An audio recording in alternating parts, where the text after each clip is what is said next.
Hey guys, welcome back for day 16 it is now. And today we are going to be working on these cabinet doors and building some countertops. So first things first, I'm going to get this really ugly glass out of these cabinet doors. I just don't like the stained glass look. I think it's really dated and ugly, and there's lots of ways you can actually do this. Some people like cover this with like wallpaper type material, which don't recommend that. But it just seems easier to me to take the glass out and put something else in its place. So because these don't want to come apart, I have to get a little creative. I have done this so many times, and sometimes they pop out really nicely like that. 99% of the time, this is actually the only camper that I've worked on that these didn't want to come out. And it's because whoever installed the glass on these put entirely too much glue and silicone on it and made it nearly impossible. So this is just me. I've got some gloves on and I got a hammer and a piece of wood, and I'm tapping the corners to kind of break the glass free. It's not like it matters if it breaks, other than it's just making a mess. But you see I'm on like a piece of board right here, so I'm trying to contain the glass as much as possible because my kids do walk in the shop. So this was kind of the worst case scenario for this, but I mean, I needed it out and it worked just fine. Most of the time you won't actually need to break the glass. Most of the time, if you look on the back, you can either scrape off whatever sealant is there, or there's sometimes like a little trim piece that you can just take off and then the glass just pops out. And also sometimes there's like a little rubber gasket, and the rubber gasket is pretty much what holds the glass in its place. So that's going to be one of those things where you're just going to have to look at your cabinet doors and see how they're manufactured. And again, this one's like worst case scenario. I've never had to break the glass to get it out before, but I guess there's a first time for everything. All right, so now that we got all of that out, I'm going to go ahead and take the hinges off. I'm actually not going to take the mirror part out of this because I'm afraid it's going to break, and I don't want to risk that because I do want to keep these mirrors.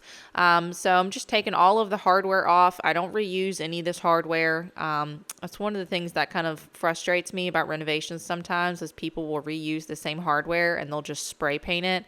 And that's fine if you're on a budget and you're going to keep the camper for the rest of your life, but the paint will eventually come off, and I don't like it unless you spend some serious time having it professionally painted. And if you're going to do that, why won't you just buy new hinges? So instead of painting the entire drawer with everything in it, I'm going to take these faces off the drawer and start with painting the faces. You can paint the inside of the drawers if you want to. That's not really one of the things that bothers me, is insides of drawers, as long as they're clean and they don't look yucky. But I will definitely paint the face frame right there. And if you see, I got a block of wood and kind of just knocking it off with a hammer. Sometimes these are stapled in or nailed in, and sometimes they aren't. Sometimes the only thing that holds them on is the actual handle itself. So that's going to be one of those things you're going to have to figure out for your own camper. All right, so next I'm drilling some new holes. So I actually have a 5-inch handle that I'm going to put on these, and these are not made for a 5-inch handle, and I just like the big chunky handle. So when I have to drill some either new holes because the hole is centered, it's just a one pull, or bigger holes. There's lots of different jigs and stuff you can buy in order to do this and get it like square and not crooked. But this is actually just a scrap of wood that I made that I measure and center, and then I just drill holes in it. This is a 3/16 bit, and there is a special bit for this. It's kind of got like a point at the tip, and I do have this listed in my Amazon storefront under the North Trail Reno. So check that out if you want to. It's super cheap. I think it's like a couple dollars, but it's worth it because it doesn't blow out the other side of the hole. So you don't have this giant like mess on the back side of your cabinet door. Are there other ways around the blowout on the back of the door? Yes, there is. But I have this bit, and it came with my Christmas present last year, so I use it. And if you don't want to make your own jig like I did, you can just pretty much buy any like cabinet door pull kit, and they make them and you can have them in all different sizes and stuff. I just like this one because it's simple, and I can make a different one for different size handle pulls. All right, so I'm going to get some 3/16 dowel rods, and I'm going to go ahead and fill those in the holes that I don't need anymore. So the process for this is pretty simple. I pretty much just get that 3/16 drill bit that I just told you guys about, and I do run it through the hole that I'm trying to fill. And then I put some wood glue around the dowel and just kind of tap it in. I do buy the really long dowel rods. I think these are the 12-inch ones because they're a lot cheaper. I think it's like $2 or $3 for a big pack of them versus the dowels. You don't get as many. And so I use these all the time. So I just cut them to whatever size that I need. And then eventually, I tap them all the way through, and you see now I'm getting my multi-tool and I'm just cutting it flush with the door. And then I will end up sanding it down just to make sure that it's really smooth. I needed to sand these anyway before I prime them. So I kind of just killed two birds with one stone in this section. And nothing crazy here. I think this is probably like 120 sandpaper. You can do 220 if you want. It's just going to take you a little bit longer. But as you can see, I'm not spending very much time. I'm just roughing up the surface of this so the primer will actually stick to this. These are real wood, which it makes life a lot easier. That's one thing I do like about campers is they do typically make the cabinet doors out of real wood. So they're a little bit easier to work with than like the cabinet faces because they're made out of cardboard. All right, so this stuff right here is JB Weld Quickwood. I do have this linked also on my Amazon storefront if you want to look at it. You can buy this at Home Depot, Lowe's, wherever. So the reason I am mixing this up right here, there's two parts to it. You just kind of work it out with your hands. Do wear a glove because it's really yucky. So I'm filling in the little surface holes. So think about when you have a cabinet pull and you pull it in and you tighten the screw. Well, when you take it out, there's a little indent still left around it. So this fills in that little indent and any imperfections that may still be there when you've already filled in the dowel. And I like this better than using anything else because it's actually epoxy. And so it just stays a whole lot better and it makes it look a lot better. So while that is drying, I'm going to go ahead and start working on these countertops. So this is the old countertop that I did save.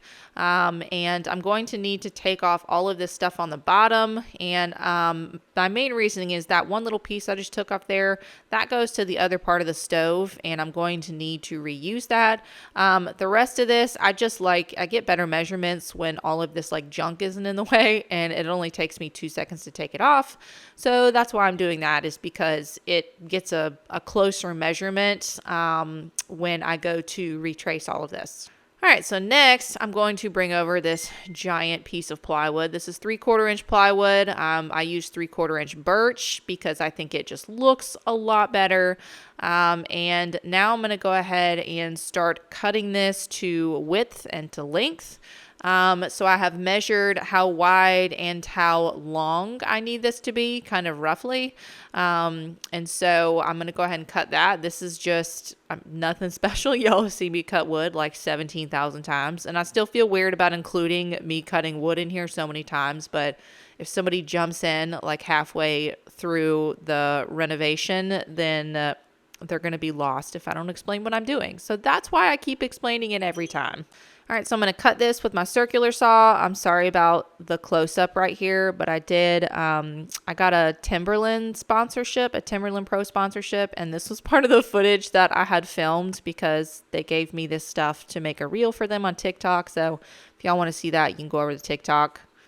All right, now I'm going to cut the width right here as well. And then after that, I can pretty much lay this piece of countertop on top of it, and it should fit perfectly.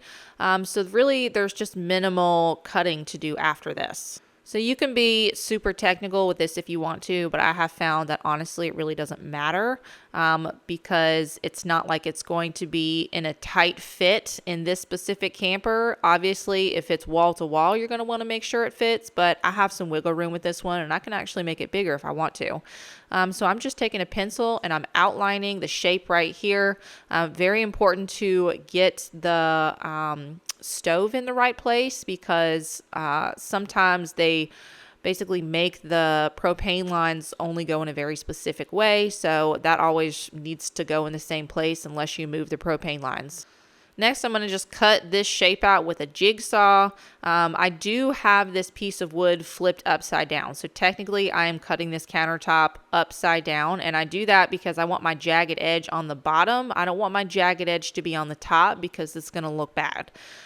So do cut it upside down, figure out which side is the one that you like best on the plywood, and then flip it over and cut it upside down. Or I guess technically it's backwards. You would be cutting it backwards.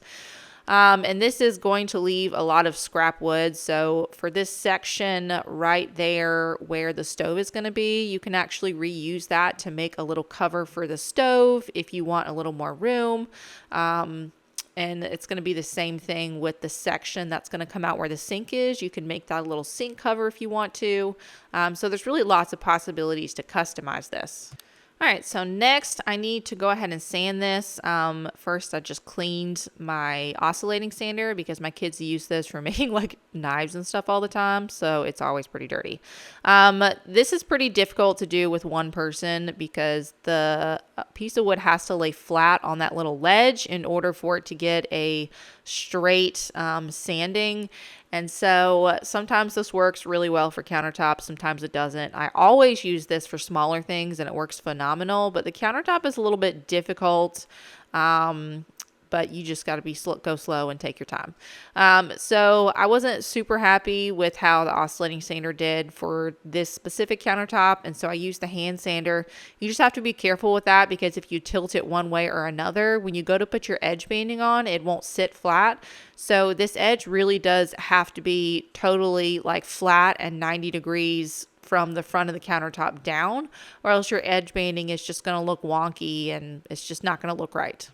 Now, I didn't like the edge of this countertop, so I put my straight edge there and I kind of just skimmed a little bit off to make it a little more of a line right there versus kind of like wobbly. And you know what? It's okay. If you don't like the way it looks, then just change it up and do something else. It doesn't have to be exactly what the countertop was before. And I don't know. I just like a nice like straight edge coming down toward the stove right there. And so, I don't know. I like that a lot better than the really wide curve because then you can kind of stand into the countertop more. All right, next is the sink. I do have this linked on my Amazon storefront as well if you want to check it out. This is just a nice black stainless steel sink. And I just really like black sinks. I don't know why. It's just, they look so good. So in order to figure out where this sink needs to go, I actually put the countertop in the camper, and this is a template that comes with the sink that you can kind of trace, but I need to be able to see where it is because sometimes it has to go out farther than you think it would or closer to like the wall or the window because there may be plumbing under there, there may be cabinets under there. You just have to look and see what is underneath the sink to make sure that the sink has room to go all the way down.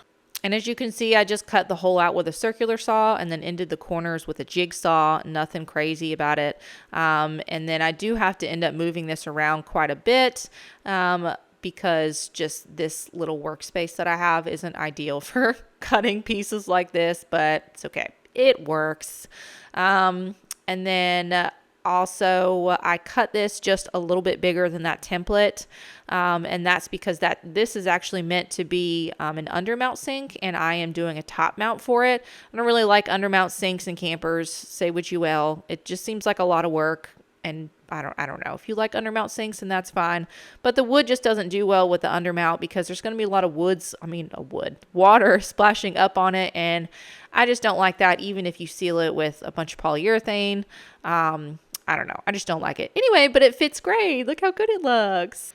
Okay, so now that I know that that fits, next step is I already have the wood out right here, so I'm going to go ahead and make the countertop for the bathroom.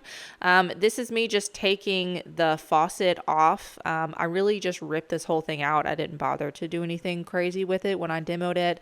So now I got to take the faucet off. It's pretty much just two little nuts at the bottom. And then just trying to figure out where is the best place that will waste not a lot of wood on this. And then I'm just going to end up cutting this and then I'll square it up with the table saw because you can see how like funky of a shape that is right there. So I'm just going to rough cut it and then square it up and then we can keep cutting. All right, y'all know how I use my circular saw. So anyway, it's cut. Here it is. And now I'm just going to run these corners through my table saw, make sure it's nice and square before I go ahead and cut the rest. I do want to make sure that it's square because it does have two edges that will go into a corner.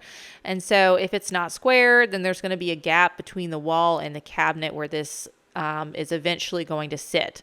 So I'm just making sure that this is a good spot for that. And I'm going to make this a little bit bigger because I have a different sink. And so that's why I don't completely finish this today.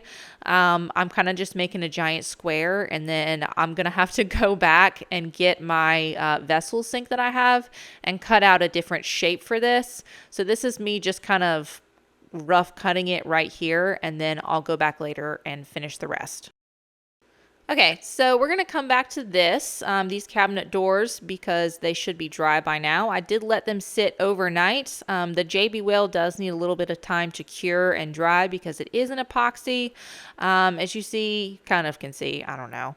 I am wearing my mask. Definitely do that when you're sanding this because it is epoxy and it's yucky and you don't want that in your lungs.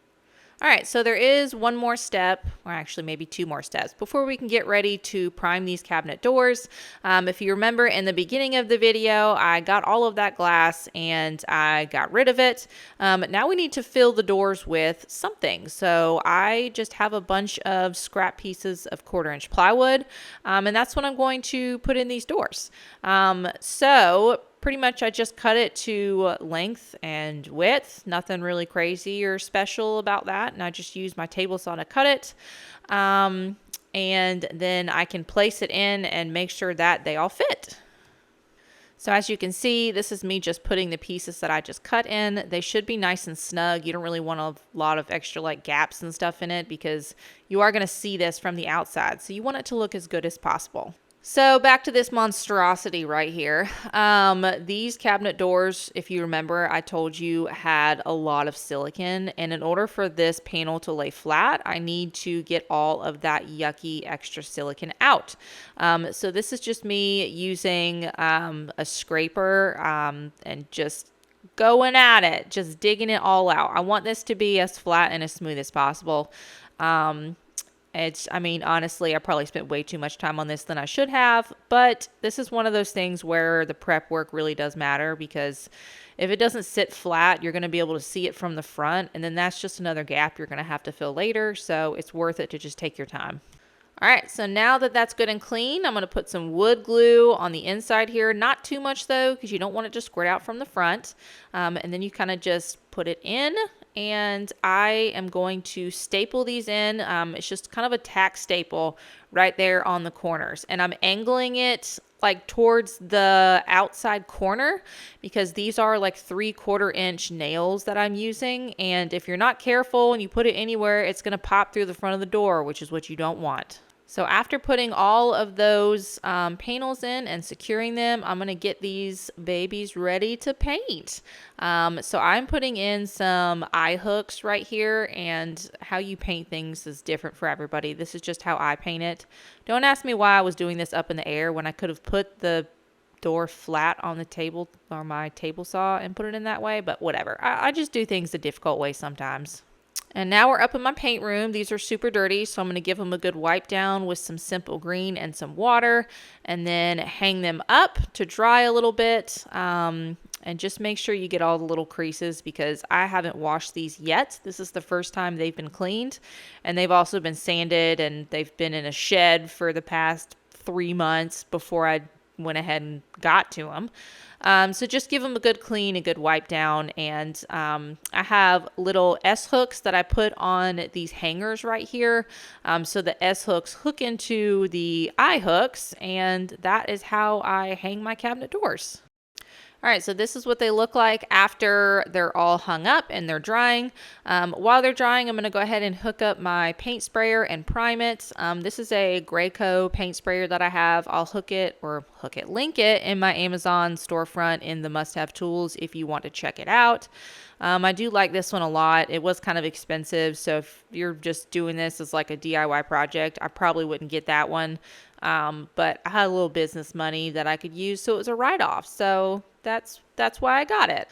And I didn't really have a ton to do, so I kind of just hooked them on a 2x4 and basically painted them and then just hung them up separately.